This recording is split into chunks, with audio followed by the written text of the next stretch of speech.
መጽሐፈ ነገሥት ካልዕ ምዕራፍ 3 በሞዓባውያንና በእስራኤላውያን መካከል የተደረገ ጦርነት።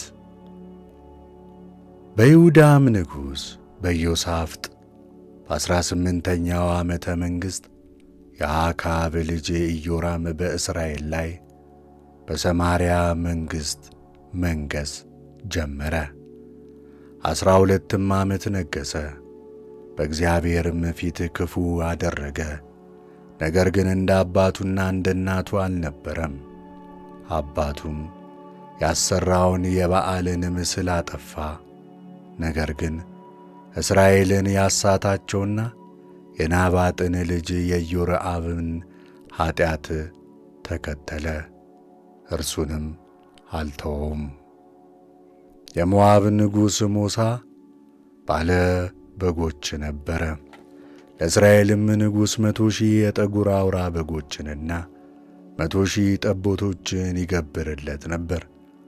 አክዓብም ከሞተ በኋላ የሞዓብ ንጉሥ የእስራኤልን ንጉሥ ከዳው። በዚያ ጊዜ ንጉሡ ኢዮራም ከሰማርያ ወጥቶ እስራኤልን ሁሉ ቈጠራቸው። ወደ ይሁዳም ንጉሥ ወደ ኢዮሳፍጥ የሞዓብ ንጉሥ ከዳኝ፣ ከእኔ ጋር በሞዓብ ላይ ለሰልፍ ትሄዳለህን? ብሎ ላከ። እርሱም እወጣለሁ፣ እኔ እንዳንተ አንተም እንደ እኔ፣ ሕዝቤም እንደ ሕዝብ፣ ፈረሶቼም እንደ ፈረሶች ናቸው አለ። ደግሞም በየትኛው መንገድ እንሄዳለን? አለ። እርሱም በኤዶምያስ ምድረ በዳ መንገድ አለው። የእስራኤልም ንጉሥና የይሁዳ ንጉሥ የኤዶምያስ ንጉሥ ሄዱ። የ7 ቀን መንገድን ዞሩ። ለሰራዊቱና ለሚጫኑ እንስሶች ውሃን አጡ። የእስራኤልም ንጉሥ እግዚአብሔር በሞዓብ እጅ አሳልፎ ይሰጣቸው ዘንድ እነዚህን 3ቱን ነገሥታት ጠርቶአልና ወዮ አለ። ኢዮሳፍጥም በእርሱ እግዚአብሔርን የምንጠይቅበት የእግዚአብሔር ነቢይ በዚህ አይገኝም አለ።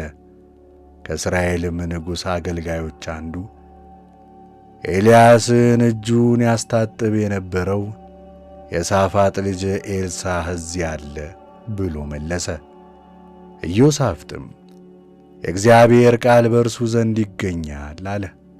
የእስራኤል ንጉሥና የይሁዳ ንጉሥ ኢዮሳፍጥ የኤዶምያስም ንጉሥ ወደ እርሱ ወረዱ።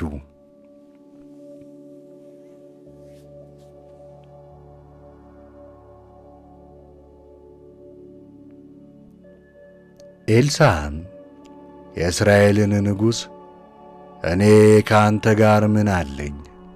ወደ አባት ነቢያትና ወደ እናት ነቢያት ሂድ አለው። የእስራኤልም ንጉሥ አይደለም በሞዓብ እጅ ይጥላቸው ዘንድ እግዚአብሔር እነዚህን 3 ነገሥታት ጠርቶአልን? አለው። ኤልሳዕም በፊቱ የቆምኩት የሠራዊት ጌታ ሕያው እግዚአብሔርን የይሁዳን ንጉሥ ኢዮሳፍጥን ያፈርሁ ባልሆን ኖሮ አንተን ባልተመለከትኩና ባላየሁ ነበር። አሁንም ባለበገና አምጡልኝ አለ። ባለበገናውም በደረደረ ጊዜ የእግዚአብሔር እጅ በእርሱ ላይ መጣ፣ እንዲህም አለ። እግዚአብሔር እንዲህ ይላል፣ በዚህ ሸለቆ ሁሉ ጉድጓድ ቆፍሩ። እግዚአብሔርም እንዲህ ይላል፣ ነፋስ አታዩም፣ ዝናብም አታዩም፣ ይህ ሸለቆ ግን ውሃ ይሞላል። እናንተም ከብቶቻችሁም እንስሶቻችሁም ትጠጣላችሁ። ይህ በእግዚአብሔር ዓይን ቀላል ነገር ነውና። ደግሞም ሞዓባውያንን በእጃችሁ አሳልፎ ይሰጣል። የተመሸጉትንም ከተሞች ሁሉ ትመታላችሁ፣ የሚያምሩትንም ዛፎች ሁሉ ትቈርጣላችሁ። የውሃውንም ምንጮች ሁሉ ትደፍናላችሁ። መልካሞቹንም እርሻዎች ሁሉ በድንጋይ ታበላሻላችሁ። በነጋውም መሥዋዕት በሚቀርብበት ጊዜ እነሆ ውሃ በኤዶምያስ መንገድ መጣ፣ ምድሪቱም ውሃ ሞላች። ሞዓባውያን ሁሉ እነዚያ ነገሥታት ሊወጓቸው እንደ መጡ በሰሙ ጊዜ ሁላችሁ መሣሪያችሁን ይዛችሁ እርዱን ብለው በሀገራቸው ሁሉ ጮኹ። ተሰበሰቡም፣ ወጥተውም በተራራ ራስ ላይ ቆሙ። ማልደውም ተነሱ፣ ፀሐይም በውሃው ላይ አንጸባረቀ። ሞዓባውያንም በፊታቸው ውሃ እንደ ደም ቀልቶ አዩና ይህ የጦር ደም ነው። እነዚያ ነገሥታት እርስ በርሳቸው ተጋደሉ፣ ባልንጀሮቻቸውንም ገደሉ። አሁንም ሞዓብ ሆይ እንግዲህ ወደ ምርኮ ሂድ አሉ። ወደ እስራኤልም ሰፈር በመጡ ጊዜ እስራኤላውያን ተነስተው ሞዓባውያንን መቱ። እነርሱም ከፊታቸው ሸሹ።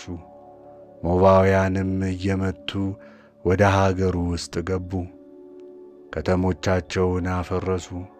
በመልካሞቹም እርሻዎቻቸው ሁሉ ላይ እስኪሞሉ ድረስ እያንዳንዱ ሰው አንዳንድ ድንጋይ ይጥል ነበር። የውሃውንም ምንጮች ሁሉ ደፈኑ፣ የከተሞቻቸውንም ቅጥር አፈረሱ። የሚያምሩትን ዛፎች ሁሉ ቈረጡ፣ ባለ ወንጭፎችም ከበው መቱአቸው። የሞዓብም ንጉሥ እንደ ገደሏቸውና ድል እንደ ነሷቸው ባየ ጊዜ ሰይፍ የሚመዙ 700 ሰዎችን ከእርሱ ጋር ወሰደ። ወደ ኤዶምያስም ንጉሥ ያልፉ ዘንድ ሞከሩ፣ አልቻሉምም። ከዚህ በኋላ በእርሱ ፋንታ ንጉሥ የሚሆነው የበኩር ልጁን ወስዶ ለሚቃጠል መሥዋዕት በቅጥሩ ላይ አቀረበው። እስራኤልም ታላቅ ጸጸት ተጸጸቱ፣ ከዚያም ርቀው ወደ ምድራቸው ተመለሱ።